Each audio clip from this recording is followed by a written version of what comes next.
no livro de Isaías. Os irmãos me escutam bem aí? Bem? No livro de Isaías, no capítulo 41.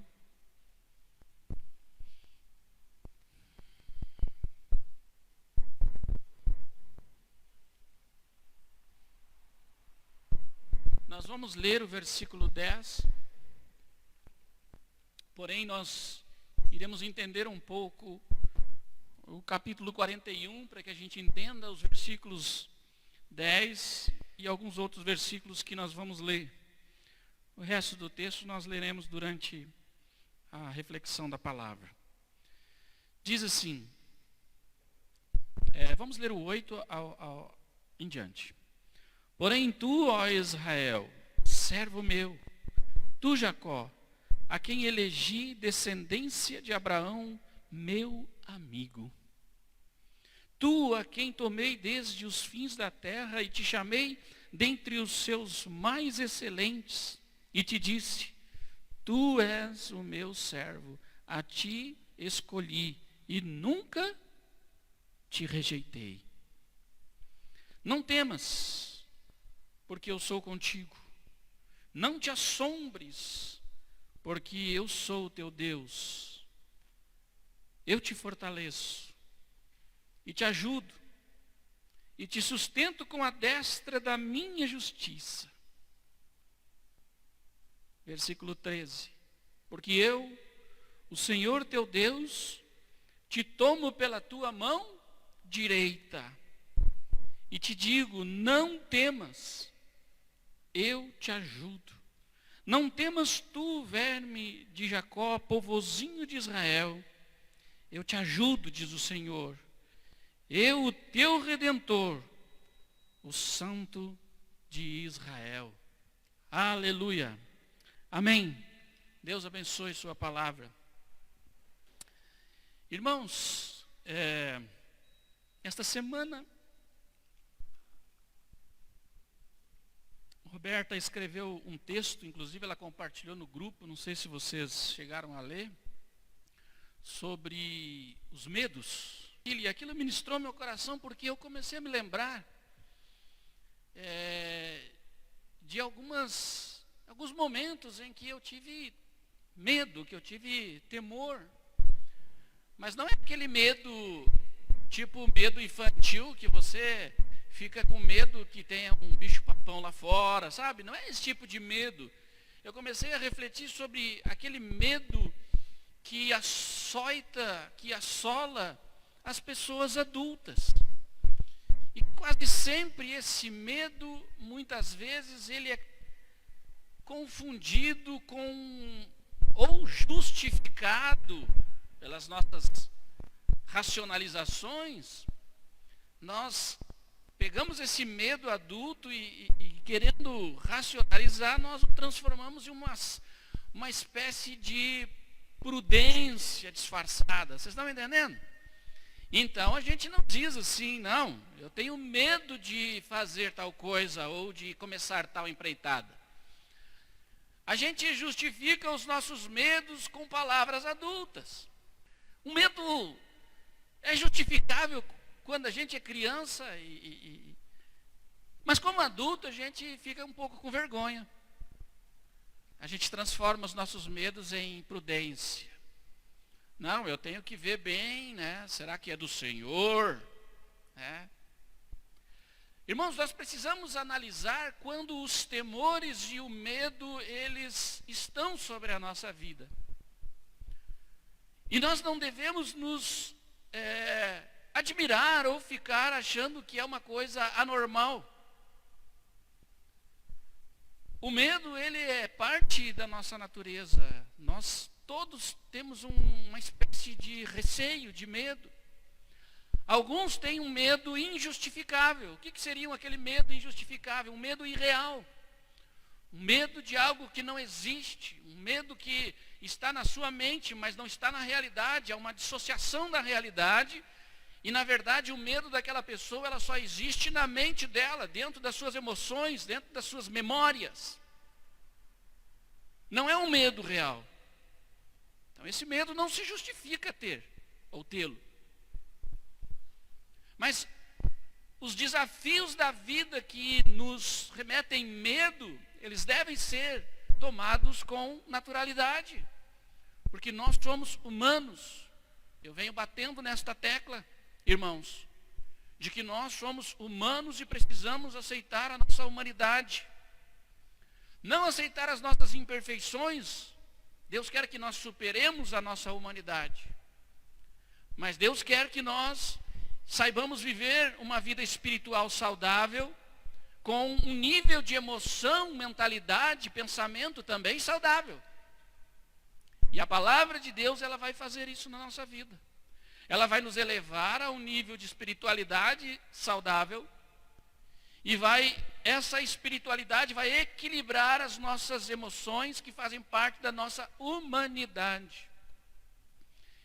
Eu costumo dizer, e tem uma frase que é minha, que eu anotei no meu caderno devocional no ano de 1985, quando eu estava no seminário passando medo. Eu anotei a seguinte observação no meu caderno devocional: quanto mais humanos nos tornamos, mais perto de Deus nos encontramos. Quanto mais humanos nos sentimos, mais perto de Deus estamos. Eu digo isso porque há uma noção de que nós temos que superar todas as coisas, de que nós temos que ser super fortes, que o Evangelho nos dá uma certa poder mágico, que agora nós não temos mais medo, nós não temos mais tristeza, nós não temos mais nada do que diz respeito àquilo que nos é natural. E ao contrário disso, Deus quer que nós, segundo a sua palavra, segundo o seu entendimento, com a nossa naturalidade, suplantemos essas deficiências, vencemos essas nossas fraquezas humanas, e tomados da sua graça, do poder do seu Espírito, do poder da sua palavra, nós tenhamos uma vitória sobre aquilo que é humano e que nos impede de estar mais perto de Deus. Percebem o que eu estou falando?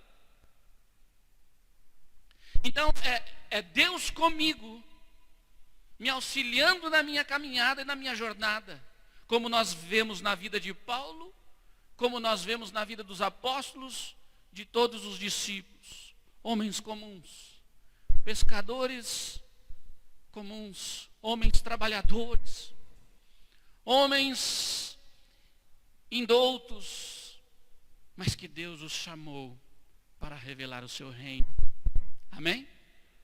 Homens como Pedro, se você ler a Bíblia você vai ver, Pedro teve medo. Então essas coisas nós precisamos saber lidar com elas. Como eu disse, o medo irreal nós precisamos discernir e eliminá-lo, porque ele não existe. Mas existem medos reais. Muitos de nós, irmãos, somos colocados em desafios. Deus chamou a igreja e colocou a igreja para enfrentar desafios. Amém? Deus quer dar porção para a igreja da sua glória. Deus quer, através da igreja, manifestar o seu poder e a sua glória. Mas Ele precisa que a igreja esteja apta a enfrentar desafios maior que a sua capacidade de poder suportar. Para que nós realizemos grandes coisas para Deus, qualquer um de nós na nossa vida ministerial particular, ou já seja coletivamente como comunidade, como igreja aqui nesta cidade, nós precisamos entender que Deus sempre vai nos colocar frente a desafios, e que esses desafios muitas vezes nos vão causar um certo temor. Irmãos, às vezes nós temos a impressão de que porque Deus está conosco, as portas vão se abrir, tudo vai ser uma bênção. Isso é certo? Não, nós temos uma promessa de que Ele estaria conosco, de que Ele nos ouviria. Mas veja o início da igreja. Veja o ministério dos apóstolos. Quando Jesus chamou Paulo, ele disse: esse aí vai entender o quanto ele deve sofrer pelo meu nome. E o próprio Paulo aprendeu o sofrimento e ele disse assim, porque Deus nos Filipenses, ou, se eu não me engano, diz que Deus nos concedeu uma graça, não somente de crer nele, mas padecer por ele.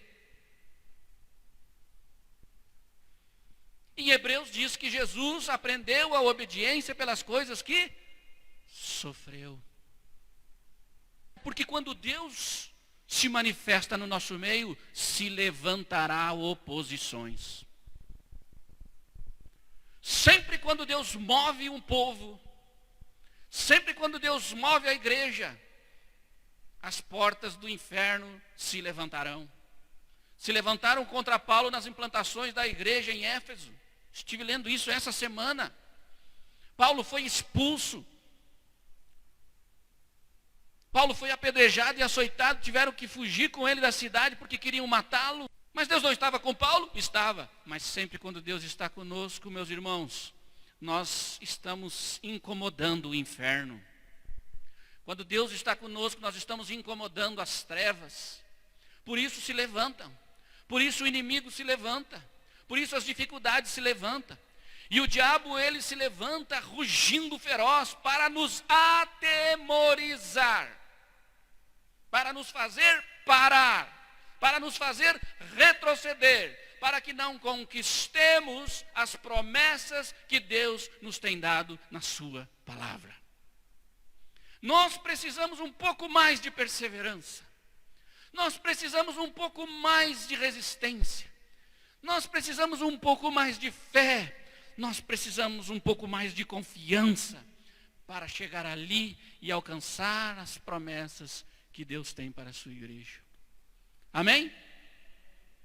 O único problema que eu vejo é que quando esses gigantes se levantam, eu quero usar a expressão gigantes para ilustrar melhor a mensagem. Quando esses gigantes do medo se levantam, eles se levantam tentando nos parar. Vamos abrir a nossa Bíblia. Em 1 Samuel, no capítulo 17.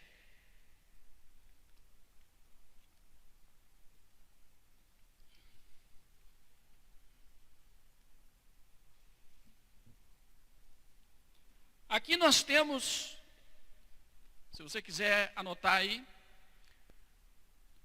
Samuel capítulo 17. Eu vou citar a passagem porque os irmãos a conhecem. Aqui nós temos o caso de Golias afrontando quem?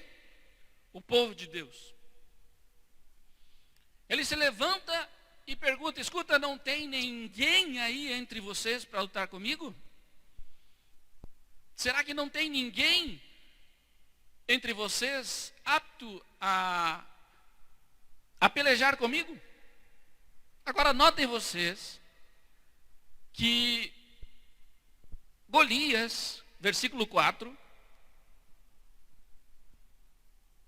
era um homem guerreiro, tinha uma altura de quantos metros aí? 6 côvados, irmãos, que dá quase 3 metros, guerreiro, um homem que tinha 2,80 metros por aí, imagine vocês, né? Guerreiro forte, e diz o texto que trazia na cabeça um capacete de bronze. Vocês imaginam um capacete de bronze, uma couraça de escamas, que era do peso de 5.000 ciclos de bronze, o que dava aí aproximadamente 60 quilos. O camarada tinha uma proteção de 60 quilos no seu peito, no seu tórax. E uma espada enorme, pesada. E esse homem era um gigante. Esse homem afrontou Israel. E Israel paralisou diante dele. Não teve ninguém que se levantou. Essa é a primeira coisa, irmãos, que nós devemos aprender na lição que eu quero trazer essa noite para a igreja. Nós temos que ter cuidado com esses medos, esses gigantes que afrontam a nossa vida. Porque esses gigantes, eles são como obstáculos que o diabo põe, não Deus, que o diabo põe para querer parar a sua vida e a vida da igreja. E diante desses gigantes nós não devemos temer. Obviamente que nenhum homem ali estava apto a lutar com Golias. Mas imagina o que aconteceu no coração daqueles guerreiros israelitas. Primeiro, os medos são esses obstáculos. A segunda coisa é que o medo paralisa. O medo te faz parar. Muitas vezes você está com uma ideia, você tem um plano, você tem um objetivo. E você começa a olhar para a grandeza do desafio. Você começa a olhar para o tamanho das coisas que você vai enfrentar. E aquilo vem dentro de você um medo que te atrapa. Um medo que te paralisa. Eu fico pensando, quantas pessoas perderam tremendas oportunidades na sua vida. Quantas pessoas perderam grandes coisas, grandes projetos, porque olhou para o gigante do medo. Quando nós focamos os nossos olhos no medo, nós nos apequenamos. Porque o medo sempre vai se apresentar como algo maior que nós, e nós vamos nos comparar, e ao nos comparar, nós vamos dizer, eu não tenho capacidade, eu não consigo, eu não vou conseguir vencer essa batalha. Então muitas pessoas desistem. Versículo 11 do capítulo 17, olha o que diz. Ouvindo então Saul e todo Israel estas palavras do filisteu, desalentaram-se e tremeram muito. Provavelmente na sua versão diz, temeram muito. Se apavoraram. É isso que o diabo faz. Ele quer nos assustar. Ele quer dizer, olha, você não tem condições dessa empreitada. Você não está à altura. Você não tem a capacidade. O diabo quer paralisar, irmãos, o nosso potencial. Quer paralisar as nossas capacidades de realização de tremendas coisas para Deus. Temos que entender que Deus quer fazer os seus milagres na nossa vida por nossa humanidade. Pela nossa fraqueza é que Deus age na sua grandeza. Amém? Pela nossa fraqueza é que Deus age na sua grandeza. Deus escolheu as coisas fracas deste mundo. Deus escolheu as coisas pequenas deste mundo. Deus sabia que Israel não tinha condição de ser povo, mas Deus escolheu Israel e disse, ó povinho, ó povozinho, pequeno vermezinho, não temas, porque eu sou contigo. O temor que nós devemos não ter, não é porque nós nos comparamos e vemos que nós não temos capacidade, mas é porque Deus está conosco, amém? Se diante de um desafio eu olho e digo, eu não tenho capacidade, eu não consigo, glória a Deus, porque se Deus me chamou para esse desafio, é porque Ele vai me capacitar pelo seu Espírito, Ele vai te capacitar pela sua palavra, Ele vai capacitar esta igreja pelo Espírito dEle, amém? Não importam os desafios, o diabo ele é mentiroso desde o início, irmãos. Ele quer nos assustar, ele quer dizer, olha, não dá certo, vocês não conseguem, é muito grande essa obra. Irmãos, nós estamos baseados na promessa do Senhor, amém? Olhe para a sua vida. Veja se os temores não têm paralisado a sua vida. Não tenha medo, o Senhor está te falando essa noite. Você que está aí em casa me ouvindo, quem sabe você está paralisado. Quem sabe você parou no tempo. Você desistiu dos seus planos, dos seus projetos. Você desistiu dos seus sonhos. Mas Deus está te dizendo nesta noite, em nome de Jesus, não temas, eu te tomo pela minha mão, e eu te tomo pela tua mão direita, e eu sou contigo. Não tema, povozinho. Aleluia. Irmãos, eu tenho medo, irmãos. Então nós temos a tendência, o quê? De racionalizar. Se nós não vemos, opa, peraí. E normalmente nós queremos ver para crer. E a palavra do Senhor nos diz, crê e verás a glória de Deus. O medo é um obstáculo, o medo é uma adversidade, o medo paralisa, o medo faz nos olhar para as nossas limitações. O homem é grande demais, olha o meu tamanho, olha a minha... Irmãos, nós não estamos olhando para nós, mas nós temos os nossos olhos postos em Jesus Cristo. Nós não estamos confiando no nosso talento, nós não estamos confiando na nossa capacidade, nós não estamos confiando na nossa mente, na nossa razão, nós estamos confiando na palavra do Senhor, nas promessas do Senhor. Irmãos, Deus tinha promessas para Israel, e aqui nesse texto de Isaías 41, Isaías está profetizando o que vai acontecer com Israel. Está profetizando o quanto Israel ia passar pelo cativeiro, pelas coisas terríveis. E nesse texto aqui, quando Isaías profetiza, Isaías está querendo alentar Israel, está querendo dizer a Israel, olha, essas coisas vão acontecer, mas não temas, Deus é contigo.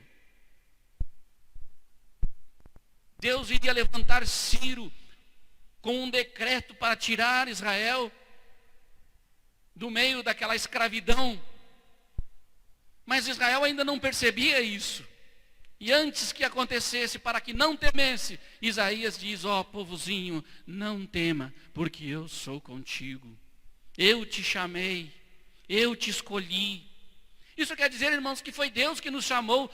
Olhem para mim, irmãos. Nós nos envolvemos com a igreja, não é porque nós queremos, nós nos envolvemos com o ministério, não é porque nós achamos lindo, que nós tivemos, não, Deus nos chamou, irmãos, amém?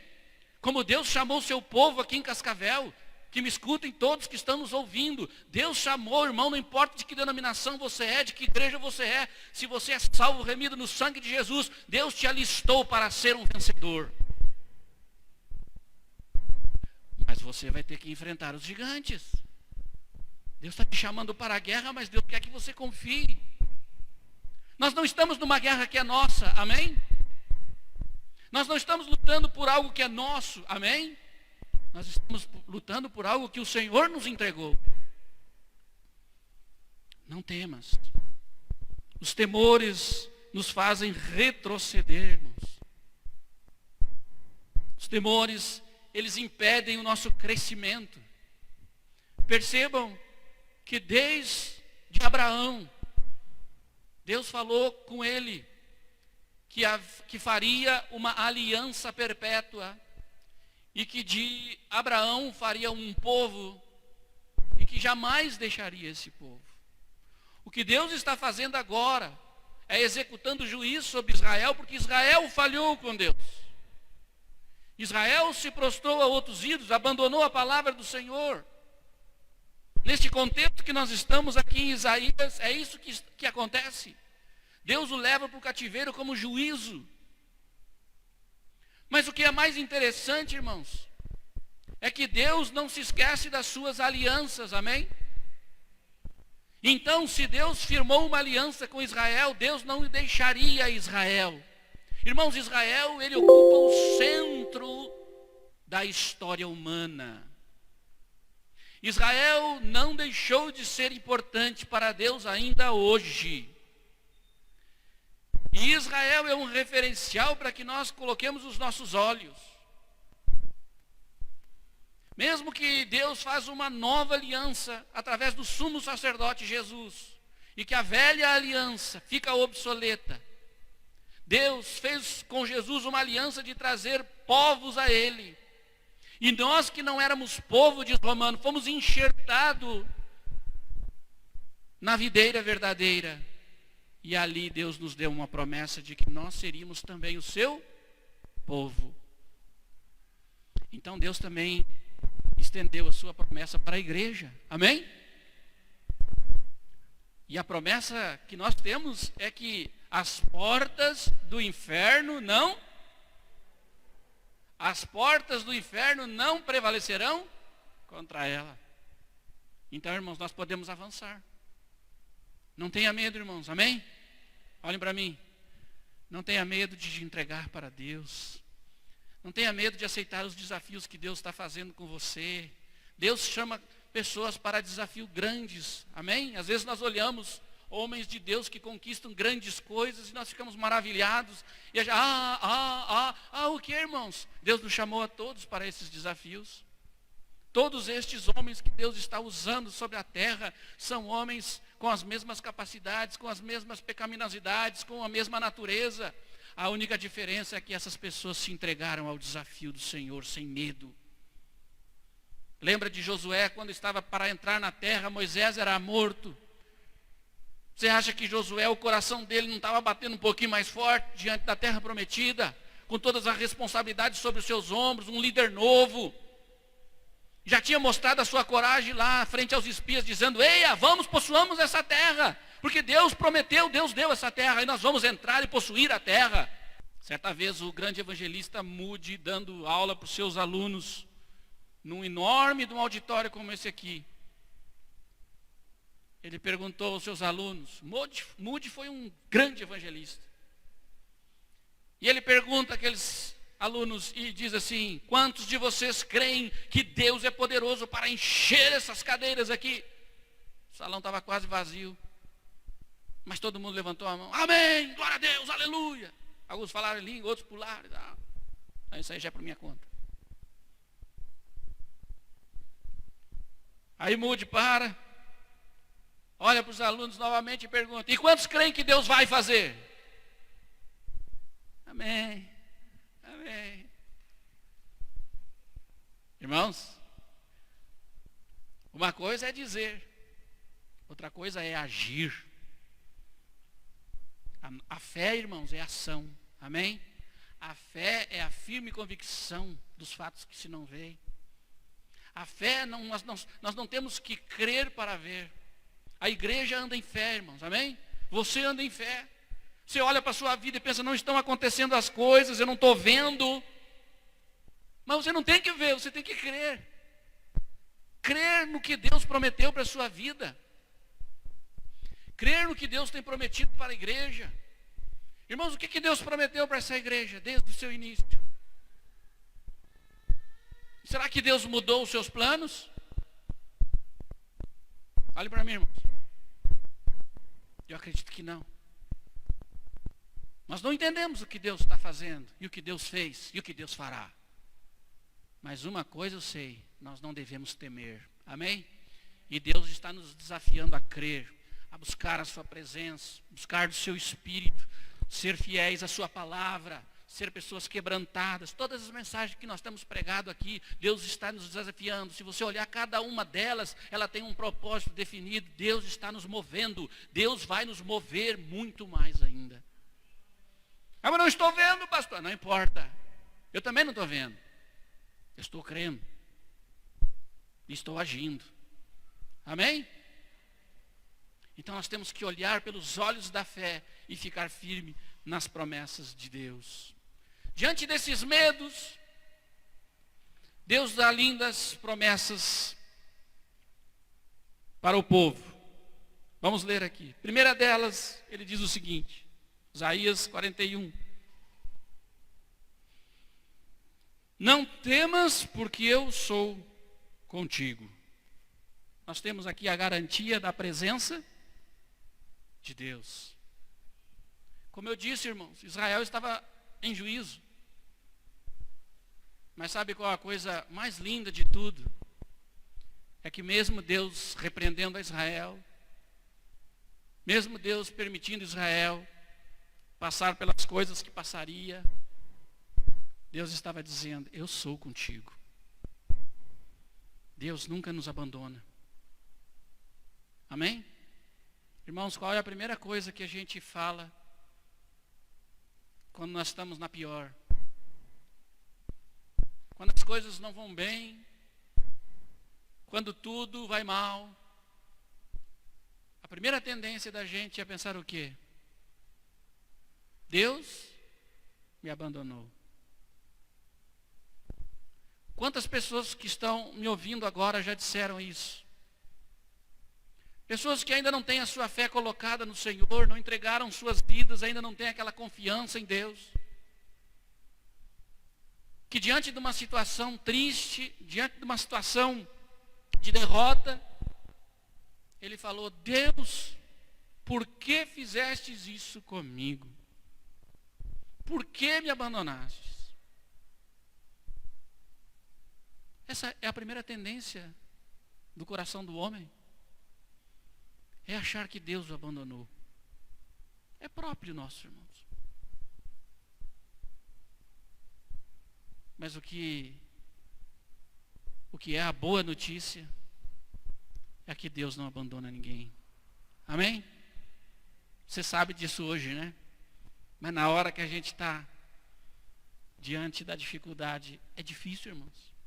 As nossas emoções não correspondem à nossa razão. A nossa razão diz: não, Deus está comigo, mas a gente não sente, a gente não percebe, a gente não vê. Homens de Deus passaram isso na sua palavra. E Jesus deixa isso claro na sua humanidade, quando ele disse: Deus meu. Porque naquele momento Deus precisou deixar Jesus sozinho. Mas havia promessa para o Senhor, amém? Ele passou pela cruz, Deus permitiu. Ele foi cuspido, ele foi zombado, ele foi traído. Mas ele não ficou no túmulo, porque Deus era com ele e o ressuscitou o terceiro dia. E Jesus, quando estava partindo, disse aos seus discípulos: não se turbe o vosso coração, tende bom ânimo, eu vos enviarei um ajudador que estará com vocês para sempre. Essa é a segunda coisa que Deus faz. Deus nos ajuda. Como diz aqui o versículo: eu te ajudo, eu te fortaleço. Versículo 13: porque eu sou o Senhor teu Deus, te tomo pela tua mão direita e te digo: não temas, eu te ajudo. Deus é Emanuel, Jesus é o Emanuel, Deus conosco, amém, irmãos? Por mais que nós não estejamos vendo na nossa realidade, no mundo espiritual, Deus, Ele está cumprindo as suas promessas na vida da igreja, amém? As pessoas olhavam para Jesus na cruz e diziam: olha aí, ó, mais um fanfarrão, mais um que se diz Messias, mais um que vai para a morte, para o túmulo, ó, quantos mais surgirão? Mas ele não era um homem comum, ele era um homem da promessa, amém? Ele é um homem que tinha promessa: a serpente te ferirá o calcanhar, mas tu lhe ferirás a cabeça, amém? E essas promessas, a maioria delas, está profetizada por Isaías, do nosso Messias. E Deus não o desamparou. Ele disse: Pai, glorifica-me com a glória que eu tinha contigo. E Deus o glorificou, amém? E o levantou ao terceiro dia e o glorificou. E ele hoje está na glória. Mas ele foi varão fiel e fiel até a morte. Agora ele faz promessas para a sua igreja. Disse que estaria sempre conosco todos os dias até a consumação dos séculos, que não nos deixaria. Irmãos, isso é uma realidade, amém? Deus não nos abandona, por mais difícil que as coisas estejam, Deus está conosco. Se estamos passando pelo juízo, amém, merecemos, Deus está conosco, Ele não nos desamparará. Ele vai nos tomar pela mão e vai nos guiar diante dos tamanhos desafios que temos pela frente. Não temas, porque eu te tomo pela tua mão direita, eu te ajudo. Olha o versículo 40, aí um pouquinho atrás. 29. Que diz aí? Dá força ao cansado e multiplica as forças ao que não tem nenhum vigor. Os jovens se cansarão, se fatigarão, os moços certamente cairão, mas os que esperam no Senhor renovarão as suas forças.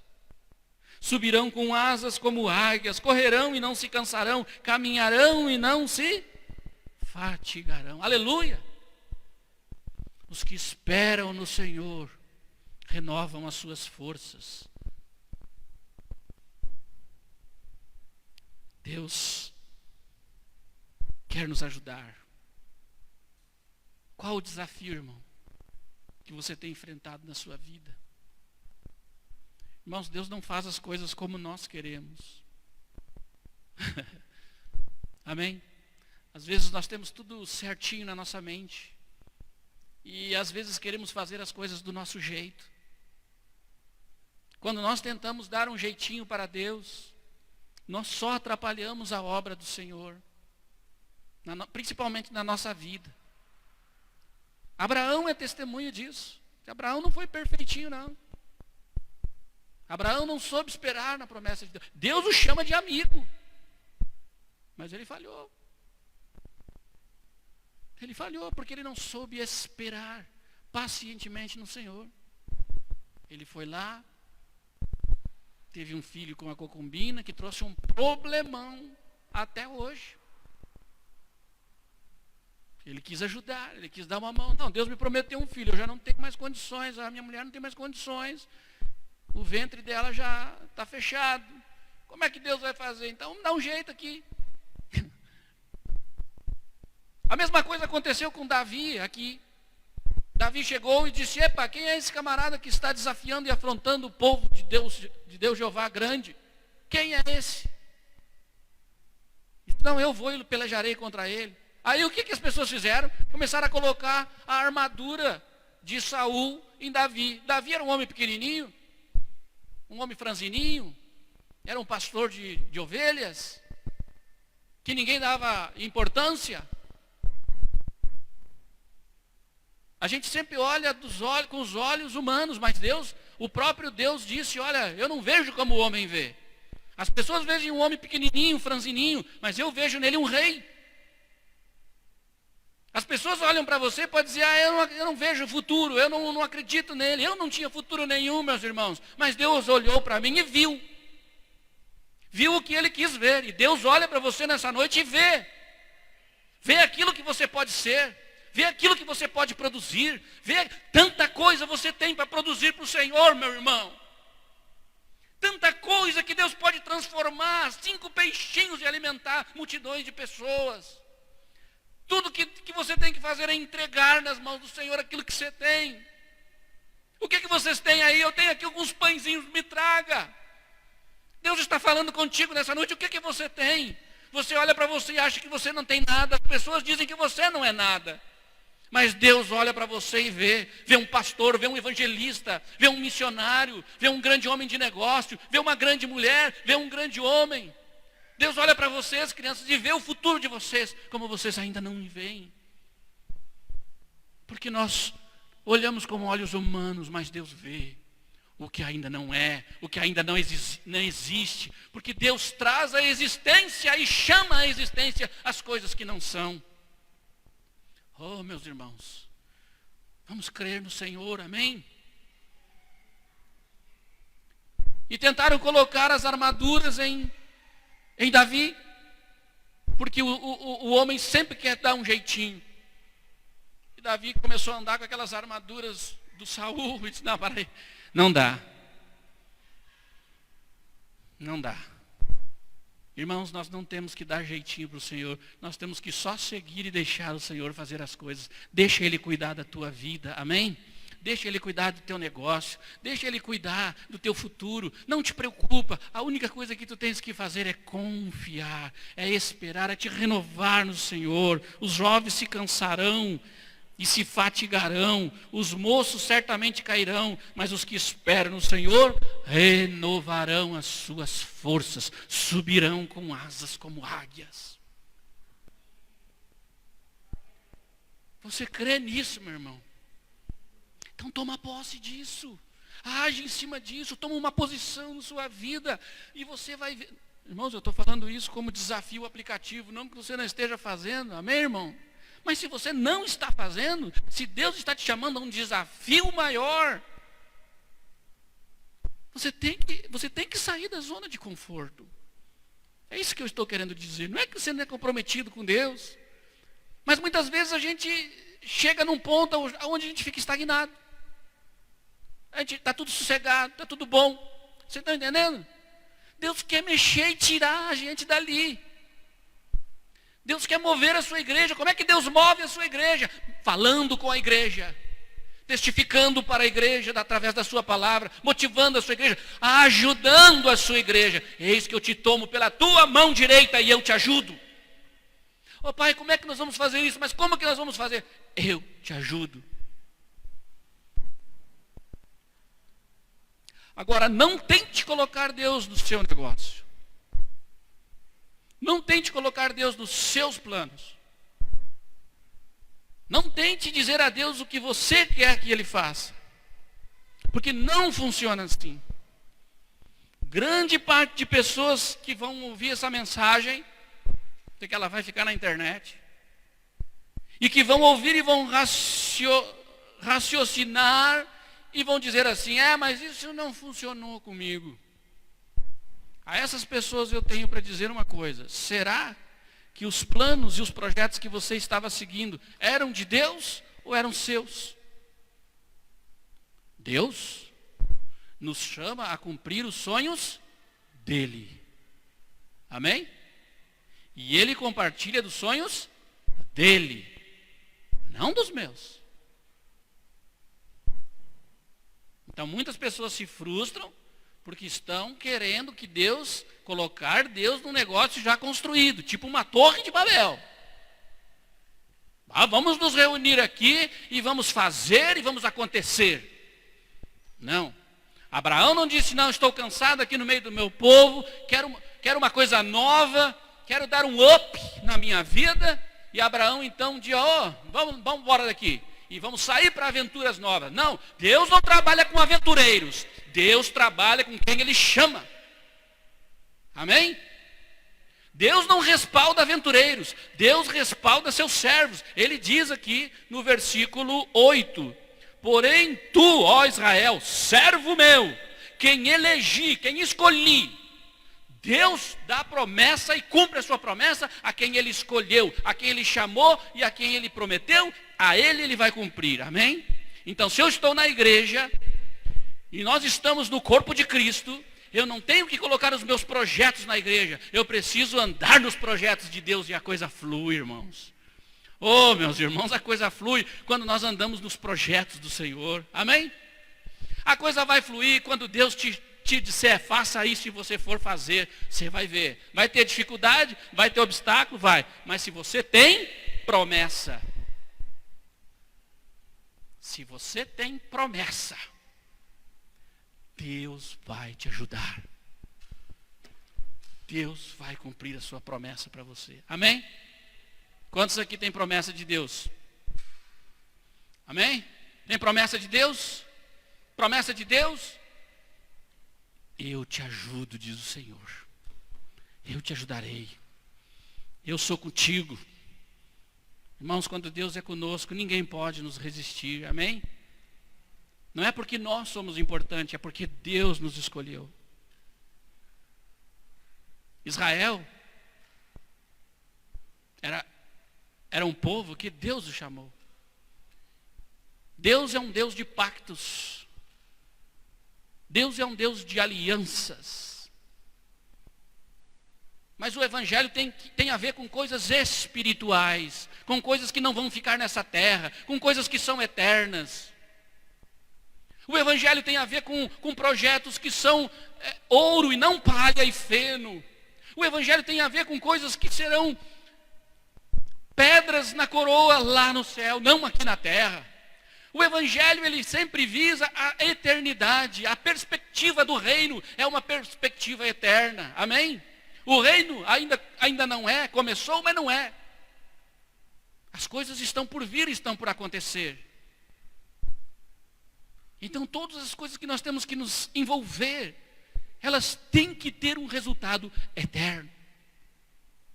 Quer comais, quer bebais, ou façais qualquer outra coisa, fazei tudo para a glória de Deus.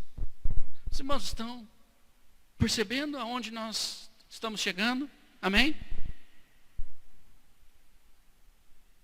Nós estudávamos aqui outro dia, nas quartas-feiras, que nós somos eternos, irmãos. Foi isso? Foi uma lição que muito nos marcou aos que estavam aqui na quarta-feira. Que nós somos eternos. Que nada dessa vida nós vamos levar. Seu carro vai ficar. Sua casa vai ficar. Seus negócios ficarão. Seu trabalho vai ficar.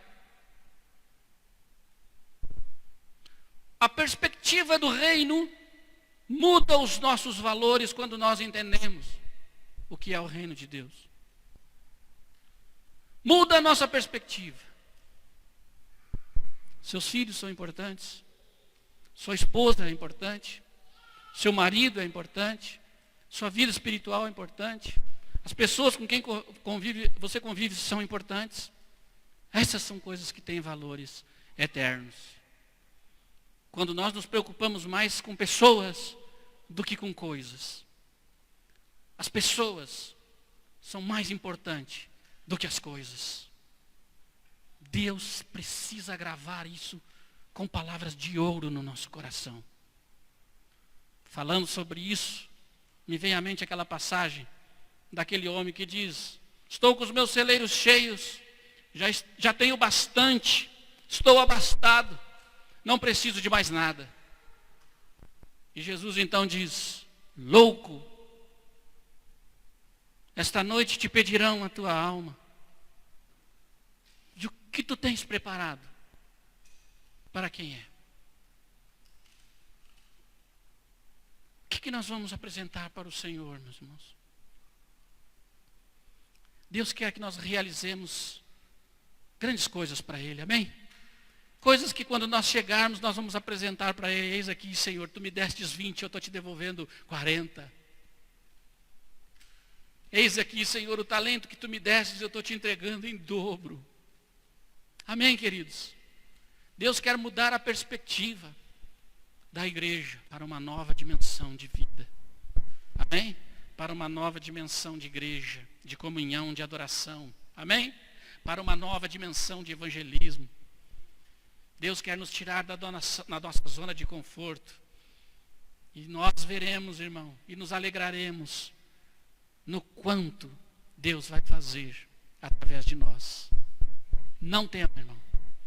Não tema. Eu digo para a igreja, em nome de Jesus. Quando eu digo em nome de Jesus, eu tenho convicção do que eu estou dizendo. Deus começará a fazer coisas novas no nosso meio.